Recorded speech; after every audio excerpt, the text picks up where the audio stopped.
O meu nome é Flávio Berques, eu trabalho no Laboratório de Algas Marinhas, Edson José de Paula, e eu comecei a trabalhar no departamento em 1988. Eu entrei no IB fazendo biologia, né, em 1975, né, e em 1976 eu comecei a definir os rumos que eu ia tomar. Eu já era mergulhador desde 1971 e atualmente eu sou um dos mergulhadores mais antigos, o mais antigo que eu conheço no Brasil em mergulho científico sou eu. Aí eu tinha interesse pelo mar. E dentro do departamento de botânica tinha uma linha de taxonomia de algas. E eu me interessei então pelo assunto, né, e pelas algas, e tive facilidade também durante o curso.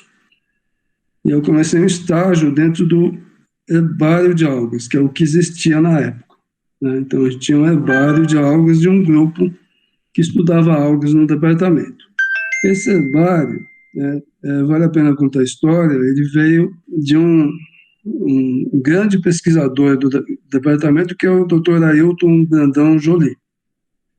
O Dr. Ailton, ele começou a estudar quando não se conhecia nada de algas no Brasil. O que se conhecia era de expedições feitas por naturalistas que vieram de fora do Brasil, passaram por aqui, né? E o Dr. Ailton, em 1950, aproximadamente, ele foi fazer um estágio na Inglaterra com o maior taxonomista de algas, que é o William Randolph Taylor, né? E quando ele voltou, ele teve uma carreira brilhante, assim, que não dá tempo de contar aqui, mas dentro da parte de algas, começou na década de 50 ainda fazendo a Flora de Santos, que eu acho que foi o doutorado dele, não tenho muita certeza, né? E a partir dali, já como professor e tudo mais, ele formou ficólogos, que são pessoas que estudam algas, nas diferentes regiões do Brasil, naquela época, né? Então, do Nordeste até Santa Catarina, que se tornaram os maiores ficólogos, né, líderes dentro da área de algas e de botânica. Ele conseguiu estudar a plataforma continental brasileira, imagine, né, com barcos naquela época, fazendo dragagem, coletando as algas e trazendo, e se tornou um grande taxonomista, assim, foi um dos maiores ficólogos do século. Isso saiu um livro sobre os ficólogos do século, o Dr. Ailton estava lá. Então, essa é a história do herbário de algas, e dentre esses alunos, ele teve um aluno que foi brilhante também, depois, que foi o Eurico Cabral de Oliveira Filho, né, que foi o meu orientador. Então, quando eu comecei no herbário, tinha uma bolsa para trabalhar no herbário, uma bolsa técnica. Eu fiquei um tempo nisso, e depois eu comecei ainda durante a graduação, né, um ano depois aproximadamente, a refazer o trabalho que o doutor Ailton tinha feito em Santos, porque com a poluição em Santos, né, principalmente vinda de Cubatão, mas também dos assentamentos urbanos, a flora tinha mudado muito. Então, principalmente as algas pardas tinham reduzido muito. A gente sabia disso aproximadamente, mas então foi avaliar exatamente o que tinha acontecido, né? E essa foi a minha iniciação científica, com o Eurico, né, em taxonomia ainda. E naquela época o Eurico começou um outro trabalho que foi tão brilhante como o Dr. Ailton, né, que foi fazer a diversificação dos estudos de alga, sair da área de taxonomia e partir para as outras áreas, né? E a primeira foi a criação de um laboratório de algas marinhas, né, que ele começou junto com o Edson José de Paula, que hoje dá nome ao laboratório. O Edson faleceu num acidente de carro, trânsito, estrada, e o Edson é brilhante também, né? Então, o Edson, ele era agricultor, né? E ele tinha toda aquela experiência da agricultura que ele transmitiu aí para a experiência dele em cultivar algas, né? Então, eu lembro que no começo ele cultivava algas na janela da sala dele, quando tinha luz, né? ele ia lá, olhava, né? Então, isso permaneceu o resto da vida dele, aquele jeitinho de olhar, né, de agricultor. Então, o Eurico mexeu nessa parte de embasamento teórico e o Edson, que estava terminando o doutorado e entrando no departamento, isso foi no final da década de 70, ele ajudou muito nessa parte, né? E aí eu ajudei também, fiz minha iniciação com o cultivo de uma alga, Chlorofilopsis. Estava terminando o trabalho de taxonomia em Santos, comecei esse trabalho, e a minha parte era principalmente montar a prateleira, que o Edson também ajudava, e trazer água do mar. Não tinha, o que tem hoje, a gente tinha que trazer água do mar nos nossos carros, então a gente comprou galões de 100 litros, tonéis de 100 litros, e se enchia e vinha com 200, 300 litros no carro, né, o carro balançando, né, o amortecedor baixo, caindo água, enferrujou todo no carro, né, e esse foi o início dos cultivos de alga, então a gente trabalhava nessa época com ciclo de vida, trabalha até hoje, na verdade, com fisiologia, então, por exemplo, diferentes condições de luz, de radiação, né, ou diferentes salinidades, então, experimentos em fisiologia de algas, crescimento, né, e principalmente algas de importância econômica. Então, meu mestrado foi dentro dessa linha, dentro de uma outra linha que o Eurico tinha feito. O meu mestrado começou em 1980, dentro de uma outra linha que o Eurico já tinha trabalhado um pouquinho antes, que era a ecologia de algas, né? E a ecologia de costão rochoso, né, como um todo, né, que era a linha de trabalho de dois naturalistas, que é o Stephenson e Stephenson, que era fazer transecções, né, então perfis, diagrama, né, dos costões rochosos. E o Eurico fez um trabalho, Oliveira e Filho e Maial, de 1976, que foi pioneiro no Brasil, introduziu essa técnica. Hoje ninguém mais faz esse tipo de estudo ecológico, mas na época era o que se tinha e era o mais importante. Eu fiz isso, então, no meu mestrado envolveu tudo isso, e ainda uma outra linha que o Eurico tinha, que era de cariologia, né, estudo, né, de cromossomos, não havia biologia molecular. Então, eu descobri todas essas linhas, né, e cada orientado dele, né, foi mais ou menos para um lado. Eu tive uma tendência grande de ir para ecologia, né, aí, então, eu expandi a área de ecologia, fazendo aí medidas de biomassa, eu estudei particularmente uma alga, né, que foi meu mestrado, que é a Pterocladiella capilácea, que dá, ela é a principal fonte de matéria-prima, junto com o gelídium, são duas algas vermelhas, né, para H bacteriológico, né, então esse H se usa em culturas, né, de bactérias. E, então a gente fez estudo de populações de Ubatuba, né, e estudos em laboratório de fisiologia, de cardiologia, né, e de ciclo de vida também. Então, esse foi um mestrado. Na época, em 1985, né, eu estava começando o cultivo de alga marinha no mar, visando o cultivo comercial, né, experimentais, mas visando o cultivo comercial, para cultivar e vender essas algas de importância econômica. E a gente começou esses experimentos em tanques, no Cebimar, que é um centro de biologia marinha que tem em São Sebastião, e esse foi o meu doutorado, né? Então, meu doutorado era cultivo em balsas no mar. Então, seguindo os passos aí do Eurico. E aí, então, com isso tudo, meu desejo era ficar no departamento de botânica da USP, que era o melhor departamento que existia na época, né, no Brasil, né, talvez seja até hoje, né, em termos de algas. E, se bem que hoje existem muitos centros de excelência, é pretencioso dizer que a gente é melhor ou pior, mas a gente é um excelente grupo teológico. E o que aconteceu foi isso. Teve concurso e eu acabei entrando e ficando no departamento em 1988. Minha contribuição para o departamento começou, e foi grande, na minha opinião, na estruturação do laboratório de algas marinhas, né? Então, inicial, que isso foi antes, né, de eu ter sido contratado. Depois que eu fui contratado, né, em 1990, eu passei a trabalhar principalmente com ecologia, né, de algas, populações de alga mesmo, uma alga, por exemplo, a Eclogiella, continuei trabalhando, Epineia, e da comunidade como um todo, de comunidades marinhas como um todo. Nesse tempo, eu tive um trabalho muito importante que a gente está revendo agora, publicando uma síntese,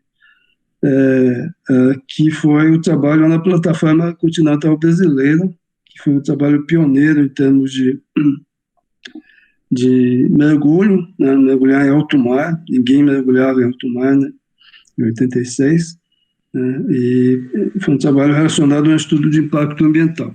E num ambiente que é praticamente desconhecido na época e continua muito pouco conhecido, são os bancos de rodolitos, né.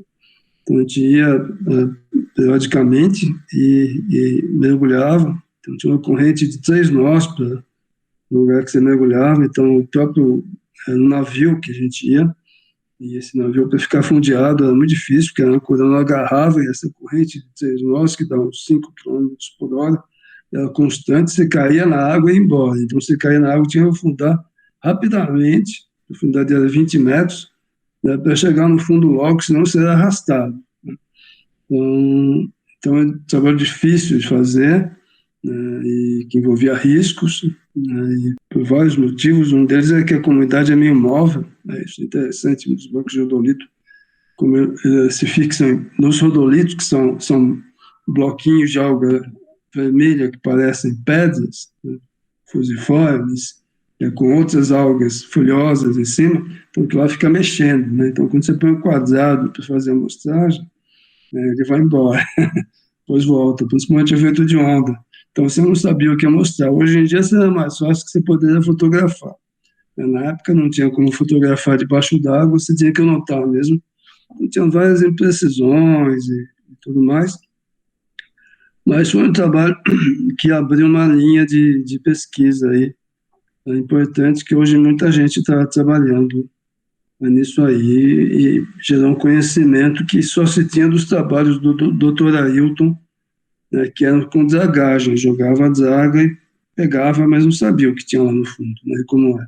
Paralelamente, eu fui trabalhar no Instituto de Pesca em Batuma, né, então a gente trabalhou com várias espécies de algas, né, trabalhou de ecologia, trabalhou com cultivo também, então a gente solidificou isso, né. Depois o Edson, né, foi para Ubatuba levando uma espécie de alga que ele tinha trazido do Japão, de grande importância econômica, que dá todo a gelatina comestível, toda não, mas uma grande parte da gelatina comestível de boa qualidade, que é uma gelatina de algas vermelhas que chama carragenana, e ele trouxe essa alga, que chama Capaficus. Capaficus da maior parte da carragenana do mundo, né? E com o jeito dele, ele conseguiu cultivar, e eu participei também dessa parte. É uma alga que tem a grossura de um dedo, né? Houve problemas, porque era uma alga introduzida, então, mas dentro desse trabalho de 10 anos no Instituto de Pesca, a gente conseguiu trazer isso que hoje em dia tem vários cultivos sendo autorizados pelo ICMBio ou IBAMA, não sei, acho que é IBAMA, em vários pontos do Brasil, inclusive Santa Catarina, com uma aluna do Edson. Bom, daí, nessa época, né, então, houve toda uma conscientização sobre as questões do meio ambiente, né, aqui no Brasil, principalmente com a Rio 92. No começo do milênio, né, eu comecei a trabalhar com educação ambiental, né, que foi um projeto que deu muito certo, assim. Eu nem sabia direito o que era educação ambiental, uma aluna que me introduziu, eu fui percebendo a importância. Então a gente trabalhava com educação ambiental no mar, principalmente em Ilhancheta, que é uma ilha que tem no litoral norte do estado de São Paulo, uma unidade de conservação. Então a gente recebia os turistas junto com os alunos da USP, e fazia um trabalho de educação ambiental, então, em trilhas. Então, trilhas de mergulho livre, trilhas de mergulho autônomo, o aquário natural, que é uma trilha usando cones, né, com um vidro embaixo, que você consegue pôr dentro da água e enxergar o que tem embaixo, se a profundidade for pequena. Isso a gente trabalhava numa regiãozinha lá que tem um aquário, né, parece um aquário, na verdade, é uma região cercada por pedras. De qualquer forma, foi toda uma linha de educação ambiental, que a gente não só fazia educação ambiental, como avaliava esses projetos com projetos de pesquisa, né? E isso gerou aproximadamente 30 trabalhos publicados, alguns em revistas mais importantes, outros menos importantes. Então foi essa sequência, e aí se tornou um curso famoso na USP inteira, né, onde participavam alunos de toda a USP, que era um curso de prática de educação ambiental, né, que era lá em Anchieta. Eu cheguei a ter 400 alunos inscritos, 450 alunos inscritos. Né? Tinha acho que o máximo que bom, a média assim, era 25 vagas, porque era o que cabia, acho que um pouquinho mais, era 20 vagas, porque cabiam num micro-ônibus que a gente tinha, né? O micro-ônibus era 25, iam alguns monitores, eu e os alunos, né? Então, a média eram 20 vagas que a gente disponibilizava. A gente chegou a ter 450 inscritos. Aí tinha que fazer seleção. Eu não fazia pelo Júpiter, que é o sistema que a gente tem na USP, né, de seleção de alunos, mas eu selecionava por interesse mesmo. Então, a gente tinha uma planilha e dava um trabalho danado, mas selecionava as pessoas que tinham mais possibilidade de ir para a área ambiental, mais interesse, né? Muita gente se formou, não só na área ambiental, mas com alguns se transformaram em mergulhadores, abandonaram a biologia, foram para a área de mergulho, hoje são instrutores no Brasil, fora do Brasil. Né? Muitos se tornaram gestores de unidade de conservação. Então, uma época, foi curioso, porque todos os gestores de unidades de conservação marinhas do litoral norte, né, que tem a APA Marinha, tem várias unidades, todos tinham sido meus alunos. Foi simultâneo. Depois disso, hoje tem acho que uma pessoa só que foi realmente minha aluna, que ainda é gestora de uma dessas unidades. Em 1900, quando é que foi, não, 2000, aí veio uma piada, né? Não foi em 1900, não, foi 2015, eu fiz 60 anos, e aí eu falei, não, tem que fazer algo mais amplo ainda. E aí eu comecei a trabalhar com escolas públicas. E aí criei uma trilha que é terrestre, na verdade, que é a trilha de mudanças climáticas globais, que é um outro projeto, né? E aí essa parte de educação ambiental foi muito para essa área de mudanças climáticas globais, né, em parte terrestre. A gente chegou, a gente leva por ano aí uns 2, 3 mil alunos, né, para fazer essas atividades. Também treinou os professores, eu acho super importante, tem treinamento geral. E, por exemplo, teve um ano, não são todos os anos, mas uma vez que a gente fez antes da pandemia, todas as escolas públicas de Ubatuba, estaduais e municipais participaram desse projeto, foram em Anchieta. Então, muitos monitores da USP, né, monitores PUB, então, passam por um treinamento, se tornam proficientes aí como educadores ambientais.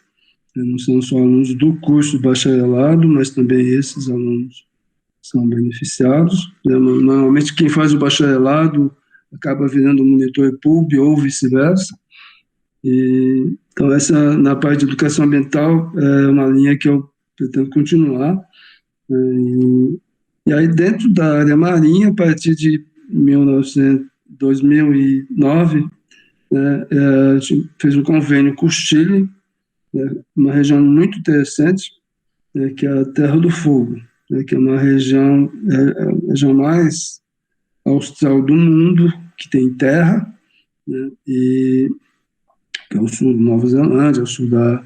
Então, é uma região única, né, e é banhada por 3 oceanos, né, Pacífico, Atlântico e Austral. Então, com condições únicas, região úmida, né? Então, ao contrário da Patagônia, tudo mais, é uma região bastante úmida, então tem condições terrestres diferentes e condições marinhas diferentes, com uma endemia gigantesca, né? Endemia, ao redor de 60% dos organismos são endêmicos, só existem naquela região, né? E então a gente passou a trabalhar com eles, né, num projeto tanto de pesquisa como de educação ambiental, e tem um convênio longo, com muitos trabalhos publicados e tudo mais, né, com esse grupo, cujo intercâmbio com a USP é relativamente pequeno. Espero que agora com os meios eletrônicos se torne maior, por causa da distância, né, muito distante. Então, para dar um curso de bacharelado lá, ficaria um preço astronômico. Então, não dá para os nossos alunos irem e voltarem, que seria ótimo, né? Então, lá se tem florestas, por exemplo, de algas marinhas gigantes, que aqui no Brasil você não tem. E aí, por fim, né, agora eu me tornei diretor de um parque, uma unidade de conservação urbana, que é o Parque Sentec, onde desenvolvi muitos projetos que eu não vou citar aqui, mas foi uma experiência muito interessante, tanto em termos de gestão, né? Então, de ser um líder servidor, né, e não um chefe. E aprendi bastante, assim, e ganhei muitos amigos, né, e acho que provoquei muitas amizades também no Parque Sentec, né, que é onde eu estou. E também desenvolvi muitos projetos, né, como a Trilha das Fontes do Ipiranga, que são projetos que se basearam na minha experiência de educação ambiental, né, que trouxeram coisas novas para o parque, que é um parque que basicamente recebe pessoas, né, de fora. Antigamente lá é o IAG, Instituto Astronômico e Geofísico, tem muitos prédios, é a maior unidade de conservação urbana interna à cidade de São Paulo. Eu sempre esqueço quantos hectares são, mas é de dezenas de hectares. Lá abriga o zoológico, abriga o Instituto Botânico e abriga o Parque Sentec, na mesma unidade de conservação. Aí a gente é responsável pela mata mesmo, né, Mata Atlântica, né, e pela parte de uso intensivo, que é onde estão as construções, e onde agora não tem mais o Instituto Astronômico e Geofísico, que está no campus da USP, e a gente recebe alunos de escolas públicas, principalmente, e público em geral. Então, eu aproveitei para colocar essa minha experiência de educação ambiental na natureza, e isso aí houve um desenvolvimento grande durante esse período que eu tive lá. Eu estou saindo, então, como projeto de final de carreira, né, eu tenho 10 anos para terminar a expulsória, né, me aposentar e a força. Então, nesse período, eu estou começando já a trabalhar com um assunto que é premente, né, que é o conhecimento sobre os hábitats marinhos bentônicos, da América do Sul, na verdade do mundo, né? Então a gente está na década do oceano, mas como eu não posso, e é super importante que a gente aumente o conhecimento das pessoas, e aí pessoas eu falo gestores, mesmo pesquisadores, alunos de faculdade, alunos de escola pública, né, e de escola privada também, né, e mídia, né, onde o desconhecimento é muito grande. Então, para dar um exemplo para vocês, eu vou perguntar se vocês sabem sobre aquilo que eu falei antes. Vocês já tinham ouvido falar em banco de rodolito? Possivelmente não. E os bancos de rodolito são o maior ecossistema marinho do Brasil. Pega toda a plataforma continental.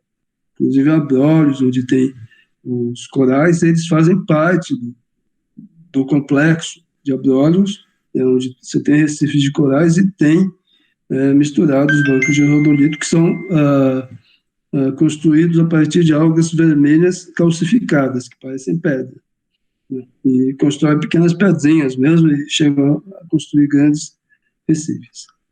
Mas também se conhece muito pouco sobre os outros ecossistemas, né? Para a área arenosa, por exemplo, muita gente pensa que é um deserto de areia, né? Que superficialmente realmente é. Mas dentro lá embaixo da areia você tem, né, muita vida, né? A menos que você mate essa vida, que isso já ocorreu em muitas praias, mas é um ecossistema, né? E assim vai. Então, eu estou construindo um site para isso, onde vai ter participação de pesquisadores do Brasil, né, da Argentina, do Uruguai e do Chile. E talvez depois a gente inclua outras regiões. Então, esse site vai ser em páginas, vai ter uma página inicial geral, que é para cursos bem gerais e palestras, né? Isso que eu estou construindo agora, com todos os ecossistemas. Depois, páginas específicas de cada ecossistema, onde os principais pesquisadores que trabalham com isso nesses países vão construir esses sites. Então, não vai ser um site que eu vou construir, vai ser um site com autores de peso dentro de cada ecossistema. E a partir disso, eu pretendo fazer um curso de pós-graduação internacional, juntando, que vai ocorrer simultaneamente em vários locais, né? Mas também cursos de extensão, para mídia, principalmente. Acho que a mídia é super importante. Então, no derrame de óleo que a gente teve agora, 2 anos atrás, a mídia ignorou completamente os bancos de rodolito. Então, a mídia e todo mundo, né? Na verdade, não se falou em banco de rodolito, que era o mais impactado, porque era um óleo denso, vinha pelo fundo e devia estar impactando. E a gente está com todo um trabalho de publicações, a gente publicou um artigo na Science falando sobre esse possível impacto nos bancos de rodolito, né? Então, essa coisa do conhecimento. E, paralelamente a isso, eu estou direcionando minha pesquisa ao conhecimento sobre esses hábitats marinhos da América do Sul. Então, pesquisando quantas pessoas conhecem ou não conhecem, né, sobre esses hábitats. Eu espero que daqui a 10 anos eu diga, olha, fiz isso realmente, né? Então, em termos de lições, assim, eu posso deixar algumas lições assim, de vida, mas a principal lição que eu deixaria aqui para quem quiser, né? Primeira coisa, a coisa mais importante na vida, né? Sem a qual a vida não vale, é a amizade, o amor, o carinho. Então, construir um ambiente profissional, né? Um departamento, uma escola, se você tiver uma escola, que um biólogo pode ir para uma escola pública, né? Ou o que for, né? Um ambiente saudável, esquecer as fofocas. As pessoas ficam falando, olha, fulano fez isso. Esquece isso, foca no seu trabalho, né? Foca aqui, né, na pior pessoa e dar um abraço na pior pessoa e tentar convencê-la a ser melhor, né? Esse é o primeiro ponto. Sem isso, nada funciona.